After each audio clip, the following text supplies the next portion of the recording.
Okay, great. Hi again, everyone. Welcome to week 5 of the Spring 2022 Bright Futures Career Speaker Series. The Bright Futures Career Speaker Series is an educational webinar series sponsored by the Napa County Office of Education, the Marin County Office of Education, Napa Valley College, College of Marin, and the Workforce Alliance of the North Bay. Today's presentation topics will cover biotech and green or alternative energy jobs. As people are logging on today, I'd like to do a quick round of introductions. My name is Sita Williams, and I work with the Workforce Alliance of the North Bay. And moderating our program today is Angela Higdon from the Napa County Office of Education. Presenting today, we have Chris Flask from Genentech, Marwa Jabouri from SunPower Corporation, and Sarah Oakman from Gritstone Bio. Before we get started with today's speakers, I'm going to do some quick housekeeping so that we're all on the same page throughout the webinar. We will be recording this webinar. So why offer a career speaker series? Well, first, we'd like to introduce you to some of our local and national professional experts. We'd like to introduce you to some jobs that you may not have heard about before. And we'd like to help you to make informed decisions about the next steps on your career path, whether you're a student or a job seeker. What to expect today. The presentation hour will include an introduction, like we're doing right now, a speaker panel discussion time, and question and answer time. Please use the chat function of the webinar to ask your questions. We will repeat the questions out loud to the speakers. And with that, I will hand the mic over to you, Angela. Okay, good afternoon. Thank you, everybody, for being here. This is, like we said, week 5 of our 6 series panels. So we're so excited to be having the discussion around the green and alternative energy and biotech career paths. So I'd like to start, if we can, with you, Chris, and each panelist will go one by one. Can you introduce yourself, tell us a little bit about your organization and your role within that organization? Sure.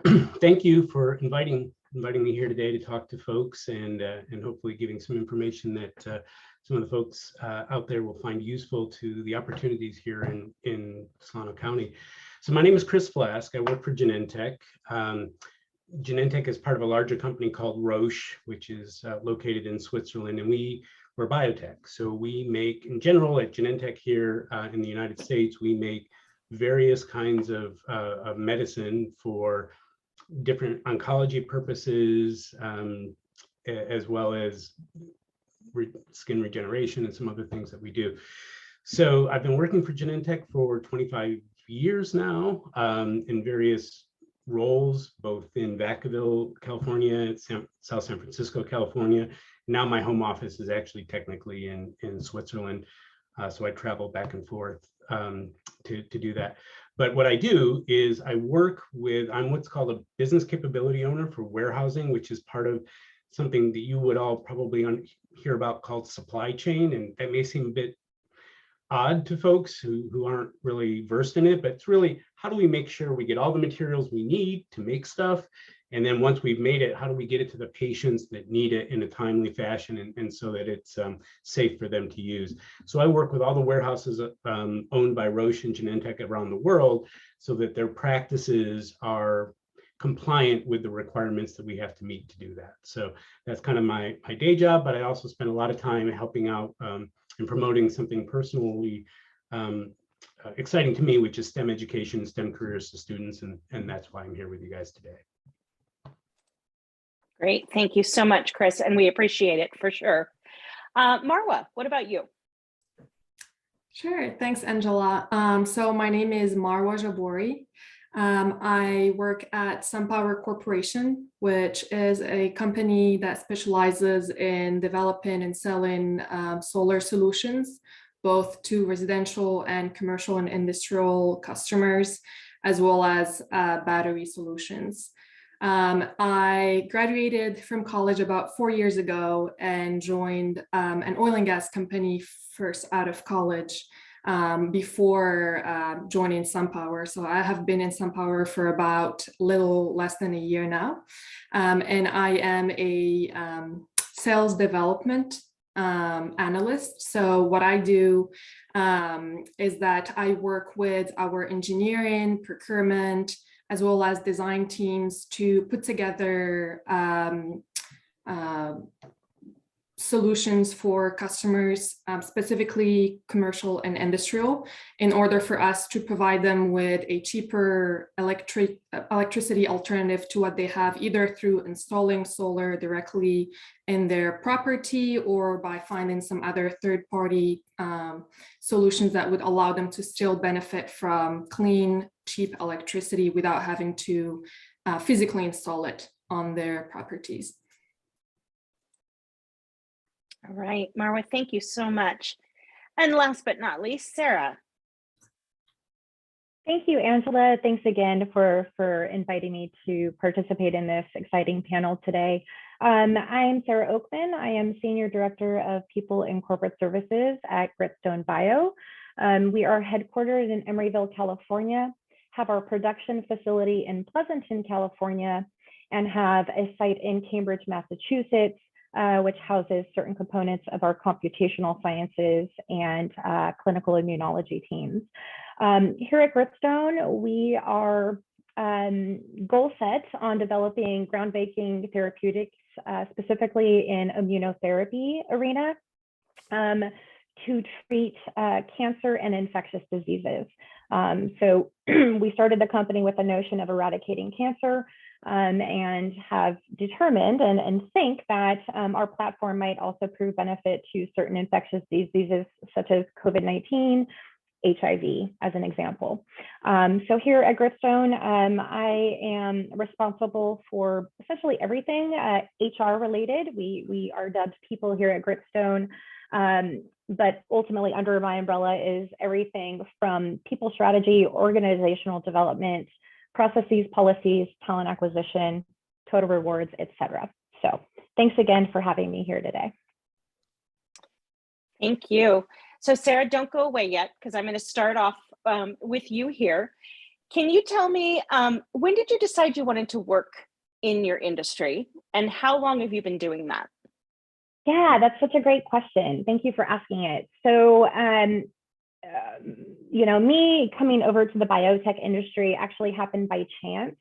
When I was a young scholar, I actually was pretty hard pressed on either becoming an attorney or a nurse.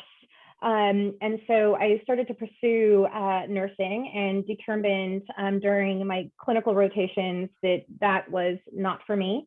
Being in a clinical setting was not for me. And so a friend of mine was working at a company that was called Chiron, no longer exists. But ultimately she had a role at Chiron, and you know, thought that my skills could be leveraged at that organization. And so that was about 19 years ago that I joined this industry. And I look at it, Angela, is I am still impacting human health just in a different way. And so that's why I get really excited about, you know, participating in these types of panels, that, you know, there are different ways to contribute to, you know, innovation as it pertains to human health. You know, that there are a lot of things that we can all do aside from being a clinician or being a scientist at the bench. So for me, it's super gratifying and rewarding to be able to contribute in the way that I do. Great, thank you so much, Sarah. Chris, same question. Sure. Thanks for asking. And I'm going to build a little bit on something Sarah said, because so I mentioned already, I've been in at Genentech for 25 years now. But I had similar ambitions. I think I was planning to be a doctor at one point, and you know, and it occurs to me that folks who may be watching this video have a limited exposure to the breadth of career fields that are out there. You just don't even know until you start to get some context around what's out there and what you can do and all of that. So I imagine many of the folks who are going to listen to this are coming from the same perspective as, you know, I can be a lawyer, a police officer, a doctor, you know, these sort of limited things. And it's just so amazing as you develop, whether through college or through some other program, to see what these other opportunities are that are out there. So I can tell you, most assuredly, I had no plans at running warehouses when I was in high school. Never even occurred to me. Didn't know what supply chain was. didn't care. I mean, I did in the sense that I wanted things when I wanted them, but how they got there was magic, elves, that kind of thing. So yeah, it was not a career that I had planned out meticulously to get into this position that I'm in today. I wouldn't even have known that business capability owner is something that existed. I went to UCLA. I got my degree in biochemistry, and I did lab work. And like Sarah, did not enjoy that environment. Did not enjoy what I was doing at the time. And so I took a hard right turn and went into the Army and did linguistics. I trained as an Arabic linguist, and then I went to the Middle East and did my role there for quite some time. And then came back and was really struggling. What do I want to do? And actually started in sort of intellectual security and security at Genentech back in 25 years ago.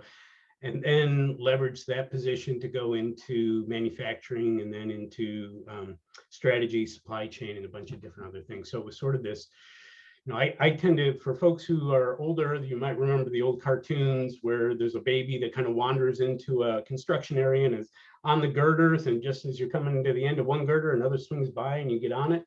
That's sort of been my career in the sense that, not that it's been completely accidental. I've looked for that next girder and thought through what it should be, but it wasn't necessarily the girder I expected 20 years earlier. So it's the message, long story short, is, you know, be open to what's happening in your environment, be open and aware to what the opportunities are, and take them when they present themselves.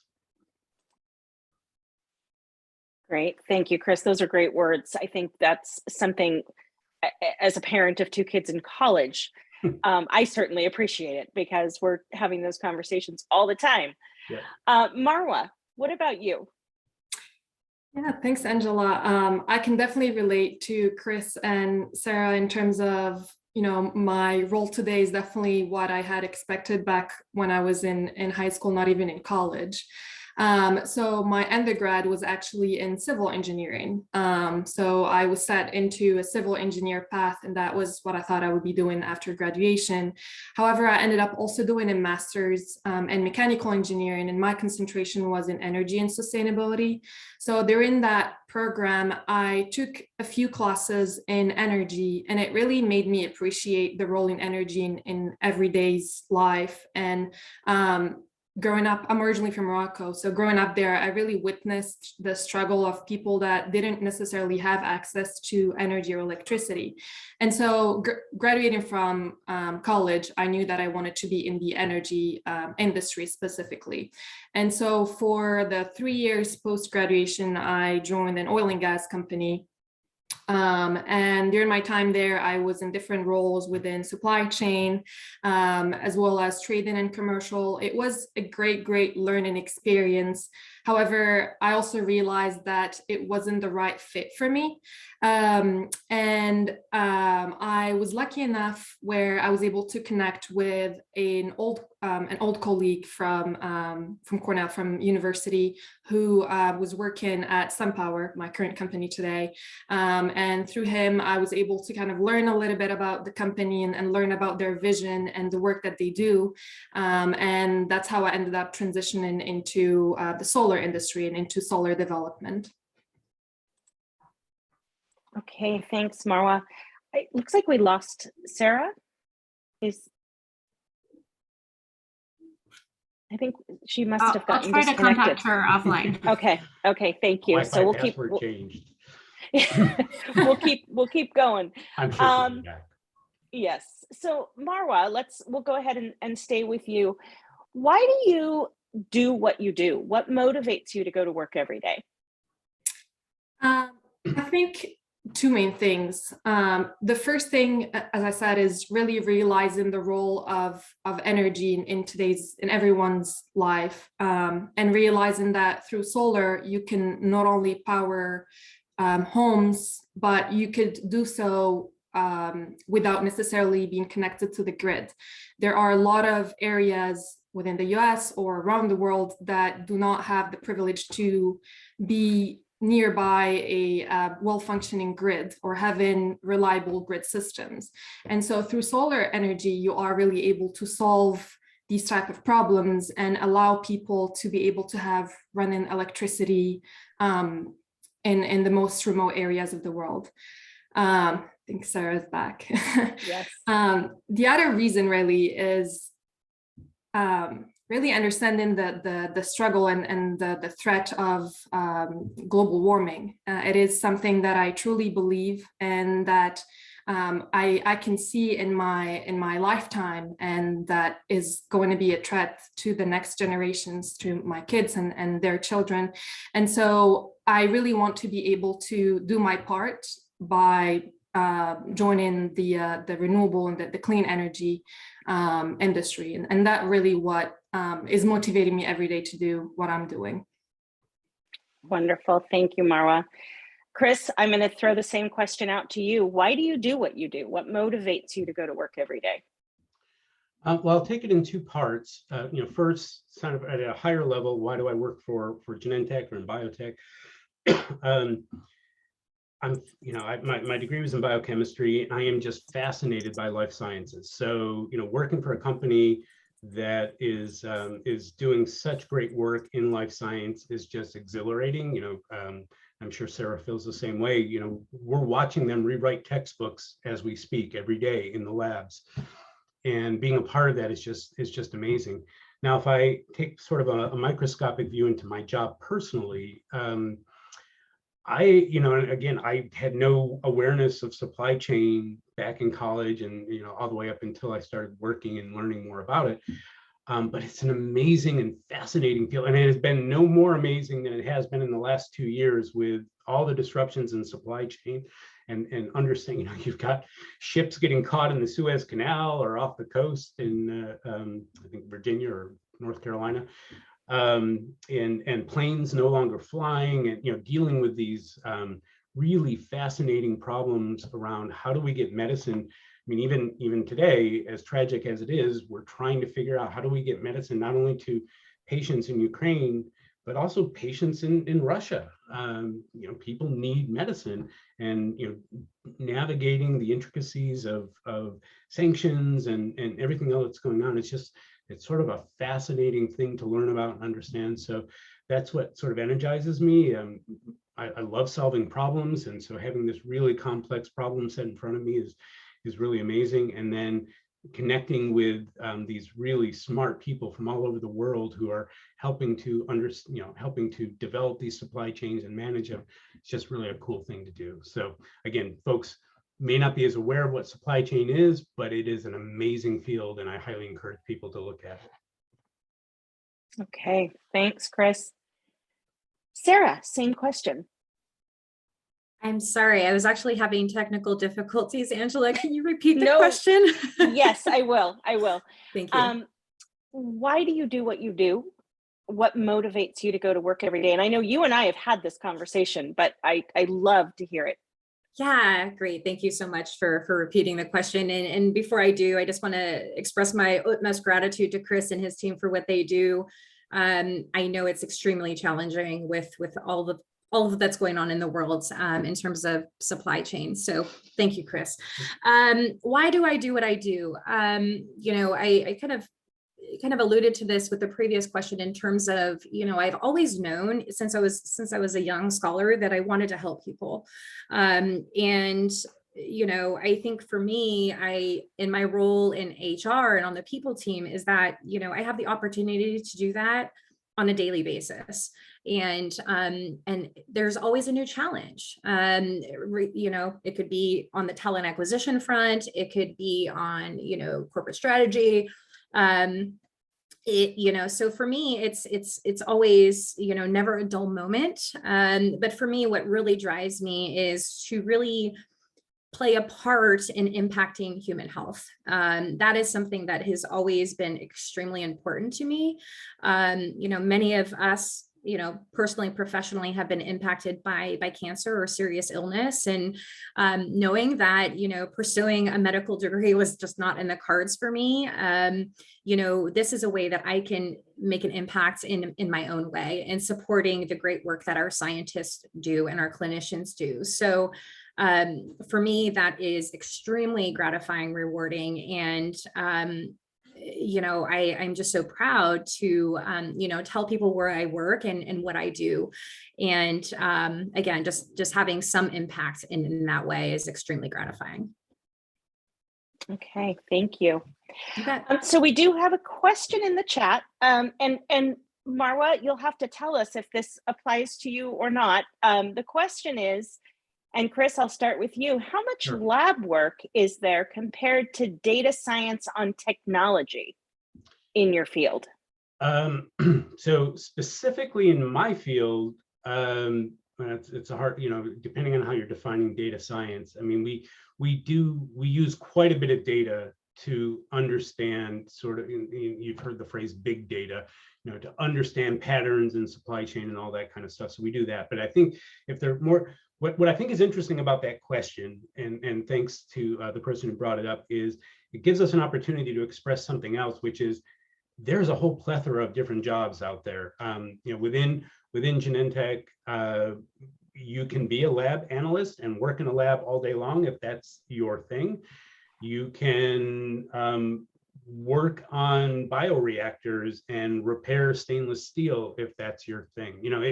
And there may be some folks out there who just think of like a company like Genentech as a bunch of scientists working in a lab, and that's really not what it is. There's actually probably many more people who aren't working in labs than are working in labs, because we have so many facilities to manage, and we have roles like Sarah's in human resource or people in culture and legal and finance and all these other fields that are out there. So it sort of depends on what you want to do. If you're really jazzed about lab work, there are plenty of lab roles that you can do that all day long and be happy doing that.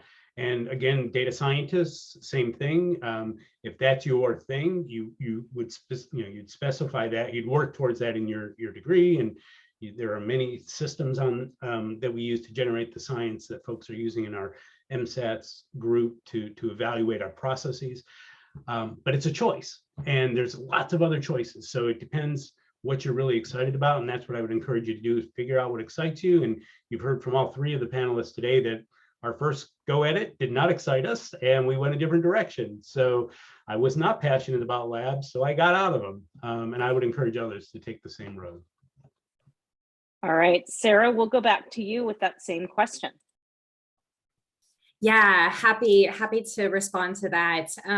So I think every organization is different. So again, if we're talking about a specific field, if we're talking green energy or biotech, every company is different. I will tell you at Gritstone Bio, we have a lot of scientists on staff, but we are, a platform company. So we have a lot of computational biologists and scientists as well. So folks that are scientists, but not at a lab bench.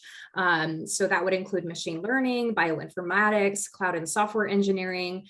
Those roles are critically important to us here at Gritstone, as equally as important as somebody at the bench. So I think to Chris's point, it's really, and I could not have stated it better, Chris, is what brings you joy? At the end of the day, it is work, but what is it that, is going to drive you and motivate you and excite you on a mostly daily basis, I would say, in the prism of reality here. But for me, that's what I found. And I think what Chris has found as well, right? He's been at Genentech a long time. He has a very transferable skill, a skill that many of us in biotech HR are seeking. And so clearly he's at an organization where he has been able to hone in on his skills and stretch and get exposure to other areas. So I look at it as a field question, but also, what is going to bring you joy and what's going to continue to keep you engaged and excited about what you're doing. And that may shift over time. It certainly has for me in my career and likely some of our other panelists as well. So it's okay. It's okay to kind of trust your instinct and say, look, this excited me, 10 years ago, but I'm wanting to explore something new. And maybe at the organization that you're at, those opportunities will present themselves. So I think it's about, some self-awareness and again, what really gets you excited. Okay, thank you. And Marwa, same question. How much lab work is there compared to data science on technology or using technology? Yeah, so as you're probably aware, there has been the cost of solar has been decreasing a lot over time. And the reason being is really thanks to all of the research and the lab work that has been done in order to optimize the cost of solar modules. So there's been a lot of research in order to use materials that would increase efficiency and yield while using cheaper materials so that the overall cost decreases. So as a short answer to the question, yes, there is lab work as well as data science in the solar field. But again, echoing what Chris and Sarah has been saying, the great thing about this field and in many fields in general is that you will never find yourself cornered in one specific job for the rest of your life. You can start maybe with doing research, and then all of a sudden we realize that you want to switch into project development. And then at some point you think that maybe, I want to try sales. And then project management. The great thing with having a set of skills that are transferable, as Sarah has mentioned, is that you are really able to land in any type of role in really any field and any industry. So I think that the most important thing to keep in mind as you are growing your career and as you are growing into your professional journey is to focus on growing your skills. It is always good to have a lot of detailed information and being the subject matter expert of your field. But I think that the priority really is around the skills so that you're able to potentially at some point change industries and still be able to be successful in that new industry. All right, great. Thank you, Marwa. Chris, we're going to take the next one back to you. What are the key personality traits and skills required for success in what you do? Oh, it's a great question, and again, it's probably one of those that there's no absolute answer to. But I'll give some thought to. I'll express some thoughts on what I've seen over time. I've been involved in hiring people for all this time, for 25 years, and Genentech, the way it approaches while all these technical things that we've talked about are very important, these technical skills.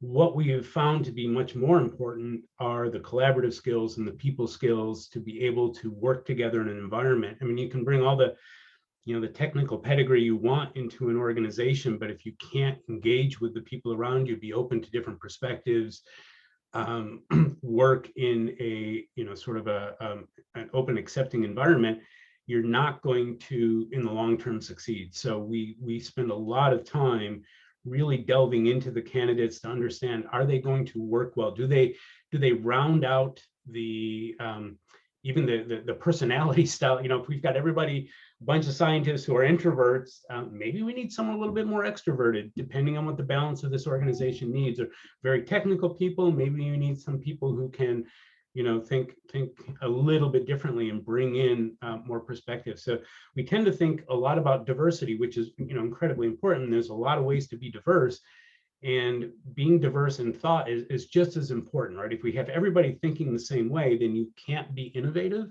And so we're always looking to make sure that what we're bringing in when we bring in people is a real true diversity from whatever angle makes the most sense, depending on what the team needs. So it's hard to say there's one thing, but I can say that the ability this has been the recurring theme through all of my roles, and even through my education, going for a master's degree, is it's all about collaboration. It's all about working with others. It's all about being part of a team that can bring the best out of everybody. The old adage, if you want to go fast, go alone, but if you want to go far, go as a group. You need that group to make the long haul. And so we really value people who can respect and include the perspectives of everyone around them. So that's really something we look for in our new hires. Okay, thanks, Chris. Marwa, what about you?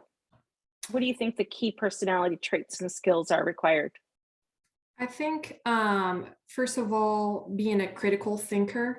I think that you really need to question every and any piece of information that you are given, and never be afraid to try and maybe look at it from a different aspect. I think that the beauty of at least the solar energy is that it is relatively more recent than some of maybe the older energy sources type of industries. And so there is a lot of creativity that's being required as part of being a sales analyst and looking at a problem from a different lens.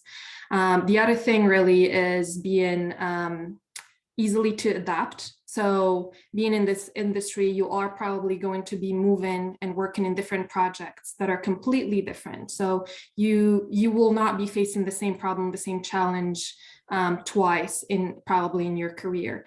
And so being able to always be up to the challenge and always willing to kind of dissect the problem into small pieces that you're able to then solve. I think that's really important. And then the last thing really is that always be willing to learn. There is a lot of changes that happens in all industries and specifically this industry. And so you really need to be able to always stay up to date to what's happening in the market, to what's happening with the state level with the regulations, what's potentially driving this industry as well. And so you really need to always be able to be asking questions and be seeking new information and developing yourself without really being pushed to do so. All right, thank you. And Sarah, same question. Yeah, thanks, Angela. So I think a key skill or several key skills that are going to be imperative, regardless of where you all take your academic career and then ultimately your professional career. I think effective communication. I have boys in high school where we have these conversations often at the dinner table, how we are communicating with our teachers, how we're communicating with our colleagues, our downlines cross-functionally, et cetera, is critically important. So, effective communication, what corresponds with that is also active listening. To Chris's point, right, really allowing yourself and others to be heard, creating a safe environment where folks can share their thoughts. I mean, that's where the greatest innovation comes from. Sometimes by challenging each other's thought process, and that's where we sometimes have some of the greatest discoveries. So, I think those are two key points wherever we end up, taking our careers. And the other piece that I would add is just being authentic, being yourself. My sister-in-law just got a new job. She's an attorney. She's now becoming a public defender. And she actually asked me about interview advice, which I thought was kind of comical. But I just told her, I said, just be you. Be you. And of course, she got the job. So, I think that, and that ties into the diversity piece that Chris alluded to, right? If we have groupthink, if everybody's, thinking through the same lens, we are not going to continue to create great innovations such as green energy that Maura's team is working on, that Genentech, Gritstone, that, so many organizations are working towards. So, when we're interviewing candidates, what I often try to coach hiring managers and interview panels on is we're not looking for a culture fit. I think that's a term we used to use, kind of old school adage and verbiage. It's culture add, something that is new and is going to really create an environment and continue to enable an environment where people can express their thoughts, ideas, because again, we are an extremely innovative company, and without that environment, we're just not going to be successful. So again, I would say communication, active listening, and just be you, be authentic. Great advice, Sarah. All right, Sarah, don't go away because we're going to stay with you on the next one. What is one of the most memorable days that you can remember in your career? Good, bad? Oh, wow. Wow, that is such a great question. One of my most memorable days in my career. Let's see, that is really tough. I think one of the things that I'm most proud of, and I don't know that it happened on a day, I think it happened over a period of time. So not completely answering your question, Angela, but I had a direct report who was interested in exploring, development opportunities outside of the people in corporate services team function. And, I'm proud to say that, we collectively created an environment where this individual could explore opportunities and is just so successful at Gritstone in a completely different functional area, in a completely different role than in which I hired her to do. It was very bittersweet to lose her on my immediate team, but it was a complete win for the organization. So that is something that I, again, am extremely proud of, but didn't happen in a given day. All right, thank you. Chris, what about you? That's a great question. There's like three that come to mind. I'll just be quick on one of them. I was responsible for security when 9/11 happened, and we had people all over the world, and they couldn't fly, and so we had to deal with that. That was quite a while ago. I think more recently, during COVID, when all the planes stopped flying and we had to do some really quick thinking about how to get medicine to different people, just the collaboration folks had, and we had to, at the same time, because of the problems that were going on, I had to prepare talking points for the head of supply chain who was meeting at the White House to deal with, how are we going to get support from the military to move some of these things, and what is our reliance on different supply chain elements and stuff like that. So it was just, it was sort of an all hands on deck moment with a real purpose to figure out how to get medicine to these people. So it was just sort of it was amazing to be a part of that. So I think that was more recently one of the more exciting moments for me. All right, thank you. Marwa, what about you? Thanks, Angela. I think it's probably hard to kind of point out a specific event or specific day, but the one thing that comes into mind more recently is we were working on this project that was basically dying. We weren't really able to make it happen anymore because of all what's been happening during COVID with the supply chain issues and all those disruptions. And so by approaching it collectively, again, from a new lens and being very creative on how we're thinking about the problem from a different perspective, we're able to actually bring it back to life and just kind of, again, seeing that collaboration into work and how everyone is just bouncing ideas and trying to, just focus on the end goal was really a refreshing experience for me. Great, thank you so much. Marwa, we're going to stay with you on this next one. What level of education is typically required for somebody in your position in particular? So I think one of the beauties, again, about not even my industry, but about post-college is that you would go to school for A and you'll end up working in B and then you'll move to C. I really don't think that what you go to school for is going to prepare you for what you're going to end up working. Again, I went to school for civil engineering. Next thing was mechanical engineering. And then I was working in supply chain and then currently in sales.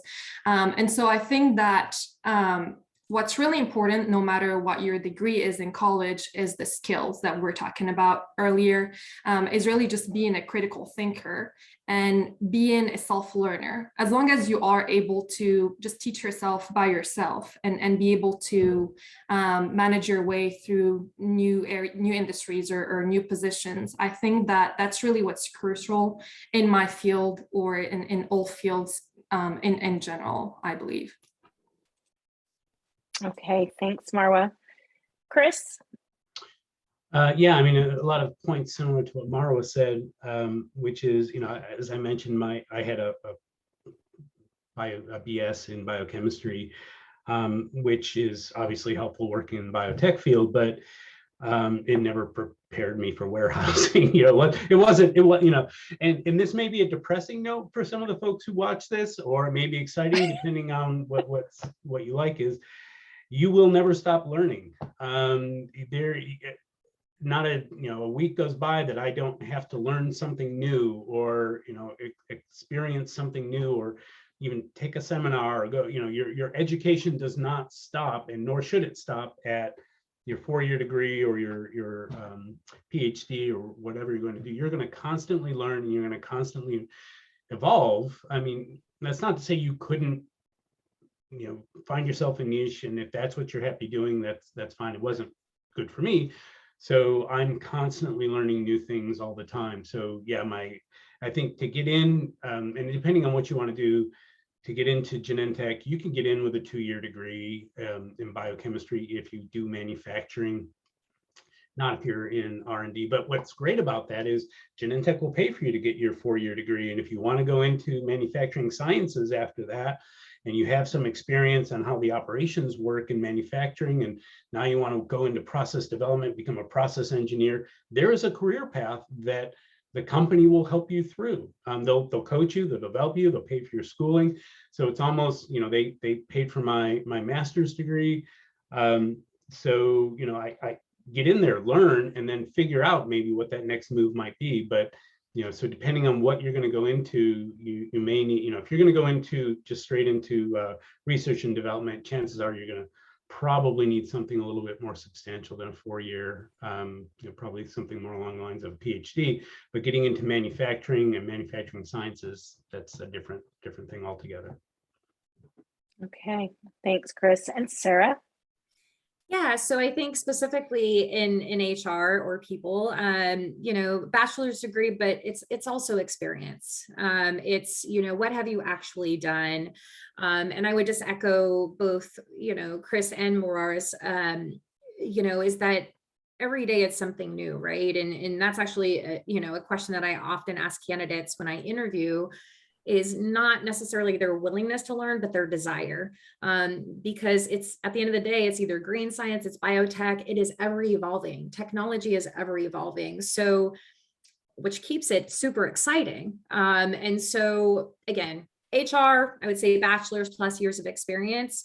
And then if you're looking to be on the R&D side, as an example, I think it really depends on what organization.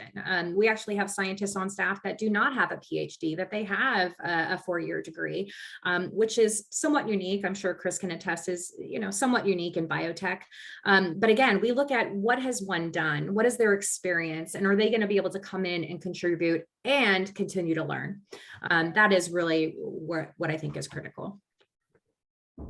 Great, thanks, Sarah. So I think every one of you kind of touched on this when we talked about the important skills, but Sarah, I'm going to start with you. How crucial is collaboration within your organization? Yeah, it's extremely critical, Angela. Such a great question, and often a subject of conversation at Gritstone. We span 3 sites over the course of the last almost 3 years with COVID. We now have, a small subset of fully remote employees. And so, our conversations are, how do we continue to effectively collaborate in this hybrid environment where some of us are on site, some of us are virtual, but collaboration is imperative. It's imperative. And so Chris actually spoke to it earlier that, I think that regardless of where you take your career, it will likely be imperative unless you're going to be a one-person show, which, is pretty rare, I think, right? The ability to work as a team and cross-functionally is critical. Okay. Marwa, do you want to add anything more to that? Yeah, I think I'll probably just echo what Sarah just said. Yeah, my day-to-day role requires collaboration every single day. I don't really think that as much knowledge that you can acquire in a specific field or in a specific industry, you would be able to run the show alone. There is a reason why we work in teams, and that's because there are people that would bring a different perspective. And so your answer might be good, but by working collectively, it'll become great. So I really value collaboration, and yeah, I think it's very important. Okay. And finally, Chris. Yeah, the only thing I'll add, maybe to call back to something Sarah said earlier, is you can't just, collaboration does not mean sitting in the room with people. that's presence, right? Collaboration is active listening, hearing, letting people know that you've heard them, that you've understood them, and working with them. So it's not as easy as it may sound that, oh, I took a Zoom call, I collaborated with them. That's not collaboration. That's you met with them. Collaboration is actually how you manage that communication and that relationship in a way that feels positive for everybody who's involved. So the inclusion, the respect are all parts of that collaboration. So it's more complex than just saying, yeah, I sit in team meetings or I go to offsites or something like that. It's really more about how you do your job. So I just wanted to add that point. All right, great. Thanks, Chris. And with that, I'm going to stay with you and ask our next question. What do you think is the best thing about working in your industry? And what is the most challenging? And it could be your industry or your particular position. I think we've probably all three of us have said something to this effect earlier. It's I don't like to be bored, and I'm always looking for new challenges, and every day I have some new issue to understand, to dive into, to kind of work through, and then present and provide solutions for. And so, I think that's I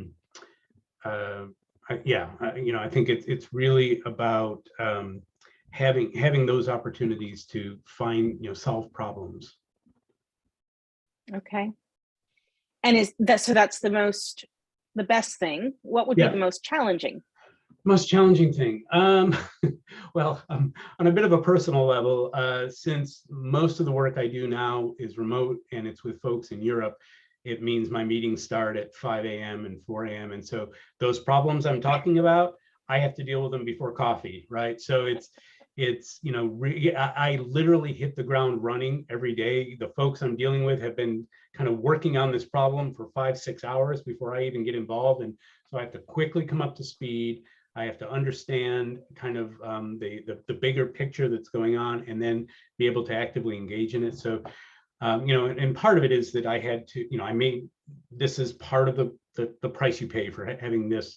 At least I get to live here and all of that. But yeah, these 5 a.m. meetings, 4 a.m., 5 a.m. meetings can be a little bit tough after a while. All right, Marwa, what about you? What's the best thing and the most challenging?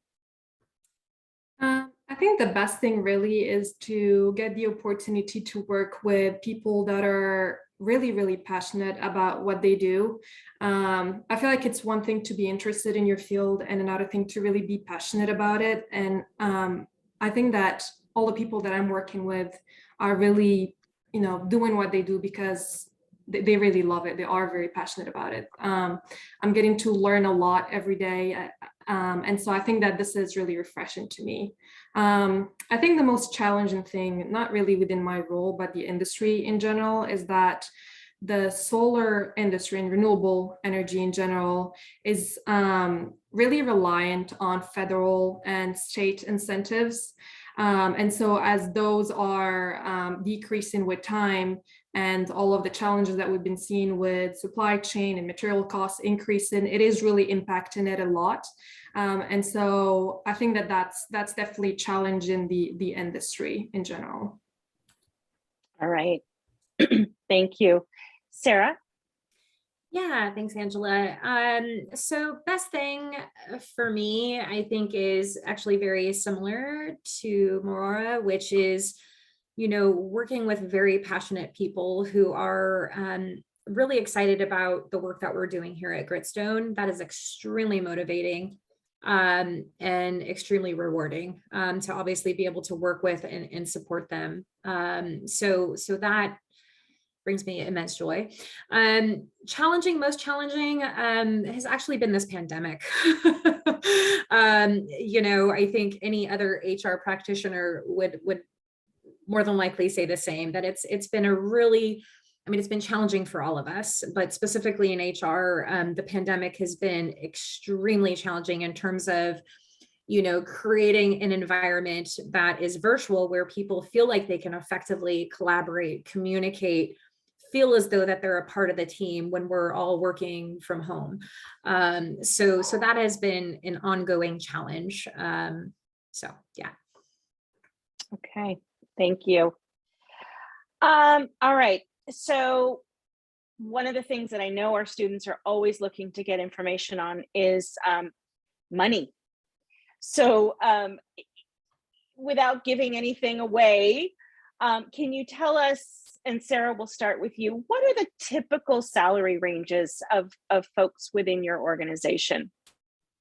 Yeah, thanks, Angela. You know, it really depends on the role. You know, we in biotech, and I know, you know, Gritstone is not unique in this way. We partner with compensation consultants. That's actually under my personal umbrella, that I get to partner with them. So we have salary ranges for every role. We have career progression tracks for every position, or every functional area, I should say, rather. So it really depends on the role. So if we're talking an entry-level research associate, you know, that could be starting anywhere between, you know, depending on if you're in Massachusetts, California, the pay ranges are actually quite similar. You know, roughly around, you know, 70K.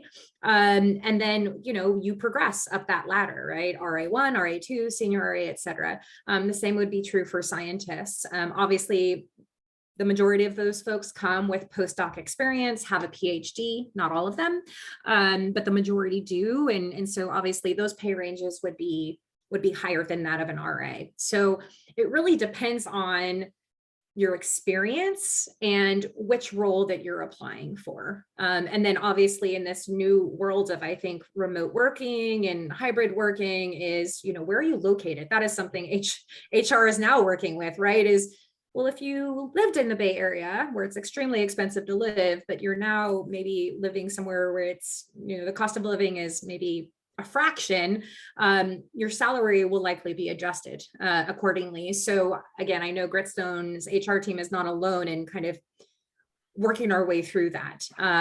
So it really, sorry to answer your question with it depends, but it really does. At the end of the day, it's the role. Where are you? What's your experience? Okay.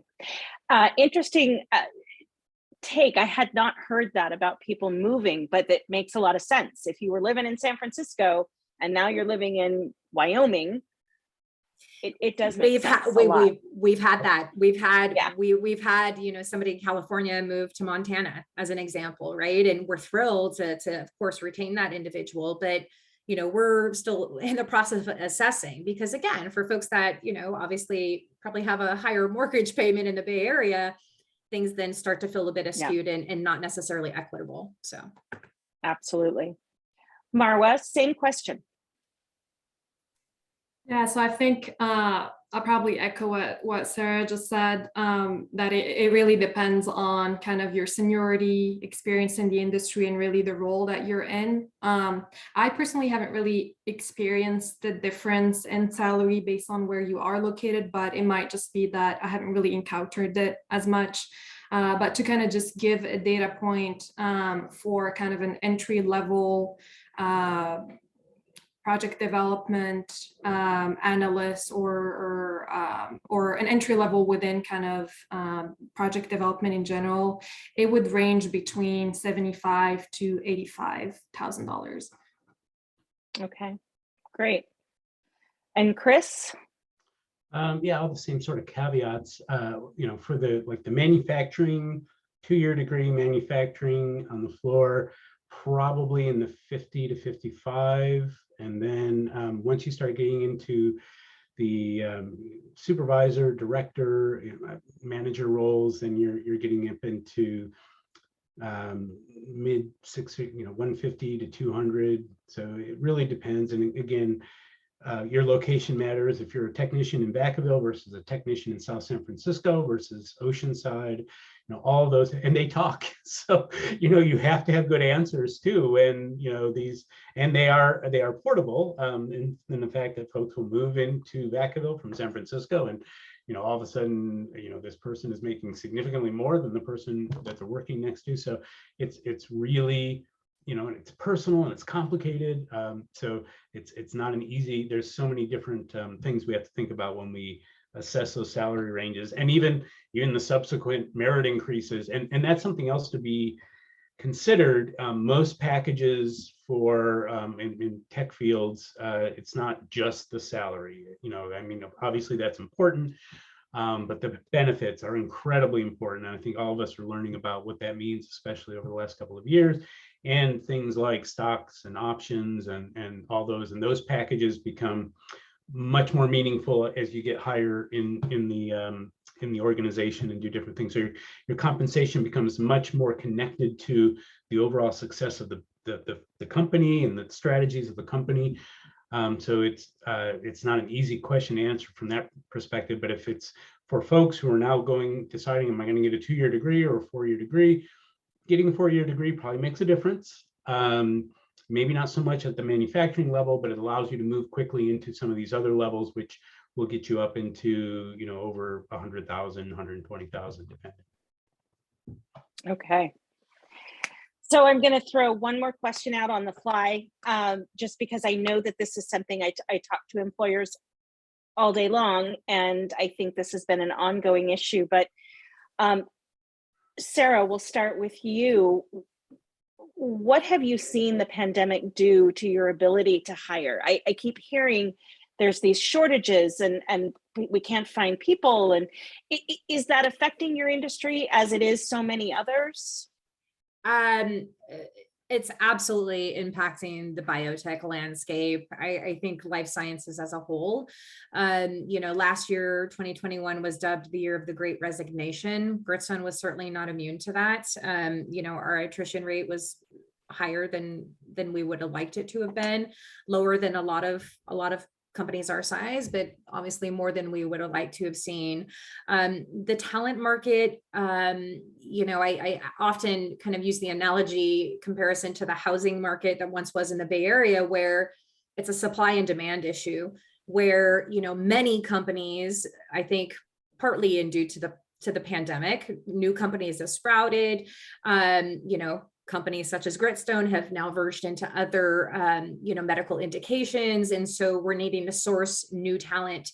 And there are, 100 other companies that are looking for the exact same talent. So it definitely lends itself to a competitive market.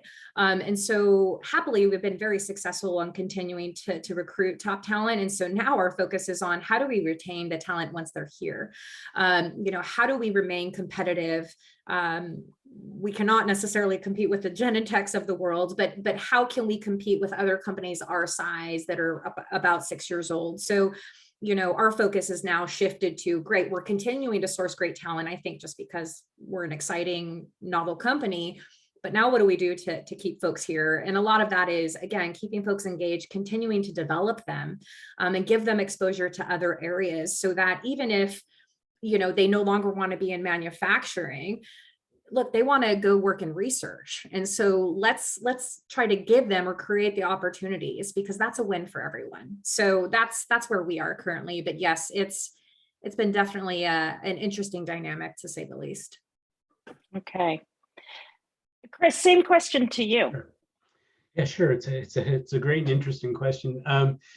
The thing that's been one thing that I totally, having worked at Genentech and Roche for 25 years, you have a network. What never really occurred to me is these poor folks who are getting hired during the pandemic, completely remote, have not had the ability to build those networks. They don't, they can't, just randomly run into somebody in the hall and say, oh yeah, this is the person you need to talk to and do about this. So what's really been impactful to us is trying to help these folks kind of learn the ropes, figure out how to work in this environment, how to make connections, and be really, really generous with kind of our time in helping folks do that. So that's one piece. I don't think we've, I think like Sarah mentioned, I think everybody, not just in biotech or green industries, used the last 2 years to take a pause and think and say, okay, is this what I want to be doing? Is this where I want to be? And I've heard so many people go, yeah, I want a remote work job, and that's what I want. I want that, so folks have been saying, I hated commuting to San Francisco for 5 years. And I would never do that again. And so, if folks are kind of going, you know what, my life is more important than making that drive across the bridge every day, then they're going to rethink what they're going to do and where they can. And, I think the company itself has also said, well, really, I think remote's okay. And to Sarah's point, but we need to adjust for where you're living and all of that. So I think the company has learned and has developed, as well as the employee, to say, how do we adapt to this kind of new normal? So I think that's kind of what we've been dealing with, is people figuring out, how do they want to live? Where do they want to live? What do they want to do?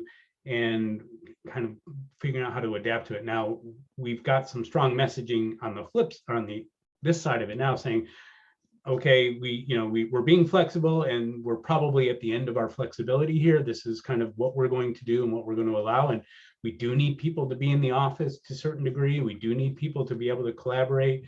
So don't expect, for all jobs that you can be remote. And those are some of the kind of remote work arrangements, or, supervisors are having to make those decisions about, this person has to be here for this many hours. And so I think kind of figuring out those new normals has been a bit of a challenge as well.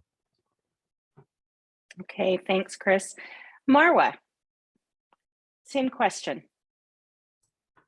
Yeah, so I think that the only one thing I'd probably want to add more from kind of a relatively speaking, fresh graduate perspective, is that I definitely think that with COVID happening, allowing this remote work or this hybrid type of work, I think is very appealing to kind of fresh graduates. I think there is kind of this drive of being able to work from different places and being able to kind of schedule your own time based on being productive, but at the same time not having to waste a lot of time maybe with commuting and all that. I definitely see where some of the collaboration or just the networking could definitely fall in the gaps. So I think that, a lot of companies moving into kind of a permanent hybrid system has definitely been, in my view, a positive outcome of the pandemic. Okay, thank you so much.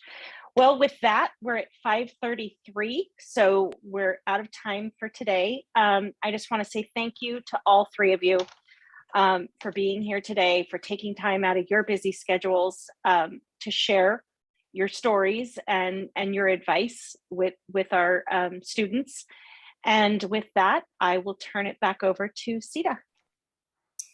Oh, yes. And Angela, you said it all. Thank you so much to our wonderful speakers and our presenters for sharing, what it's like for you with your careers and what you value, what's been good for you, what's a challenge. We're so very appreciative. So thank you. Have a good night. And if anybody has questions, maybe we'll pass them along through email, if you're okay with that. Sure. Great. Absolutely. Thank you. Thanks for having us. Thank you. Thank Yeah. you. Bye-bye. Thank you. Bye-bye.